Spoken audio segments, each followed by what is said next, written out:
От старта си през ноември 2022 година, ChatGPT се превърна в едно от най-бързо разпространяващите се технологични решения в историята. Само за по-малко от 3 години платформата вече има стотици милиони потребители по целия свят. Но как всъщност хората използват ChatGPT? Наскоро Националното бюро за икономически изследвания NBER публикува доклад, който дава ясни отговори. Основни данни. До юли 2025 година ChatGPT вече има над 700 милиона активни потребители седмично. Всеки ден се изпращат над 2,5 милиарда съобщения. Това са около 29 000 в секунда. Около 10% от пълнолетното население на света използват ChatGPT редовно. Лична срещу професионална употреба? През юни 2024 година половината от разговорите са били извън работа. Само година по-късно, през юни 2025 година, делът на личната употреба вече е 73%.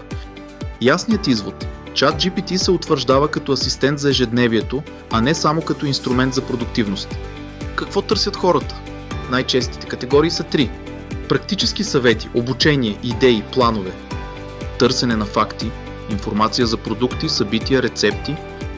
Писане и редакция, имейли, резюмета, преводи. Тези 3 групи заедно представляват около 80% от всички разговори.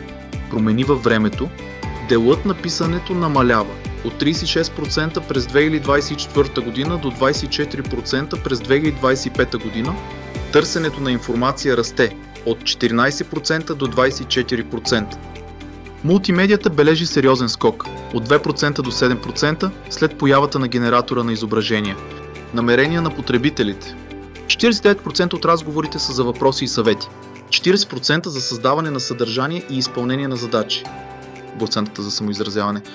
В работна среда най-често водещо е doing, създаване на текстове и документи. Демографски тенденции. Пол. Първоначално 80% от потребителите са били мъже, но до 2025 година жените леко доминират. Възраст. 46% от съобщенията идват от хора под 26 години. География. Растежът е най-бърз в страни с средни и ниски доходи. Образование. Високообразованите и професионалистите използват ChatGPT по-често за работа. ChatGPT на работното място. 81% от работните разговори са свързани с получаване и анализ на информация, вземане на решения и креативно мислене. Най-често писмена комуникация. Имейли, доклади, предложения. Това е ключово умение за всички бели якички. Удовлетвореност на потребителите. Положителните отзиви растат много по-бързо от негативните. Най-високо оценено е самоизразяването, а най-ниско – мултимедия и техническа помощ. Най-доволни са потребителите, които използват ChatGPT за въпроси и съвети. Заключение.